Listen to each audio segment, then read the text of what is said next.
In your opinion, what's the biggest plot hole or retcon in the Alien series?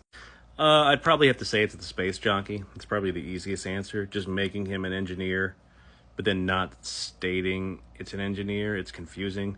I mean, they look similar, but not exactly the same to what we're used to seeing, right? And like this ship has been degraded over hundreds of thousands of years. I mean, hundreds or thousands of years. So that's why it looks different than the engineers we see in Prometheus. But I think that's caused the biggest problem. I mean, also there's a lot of plot holes because the Prometheus Covenant series was really never finished. Ridley Scott had two other planned sequels to Covenant. I know he wanted to do like 6 movies overall, but I think he changed his mind to doing about 4.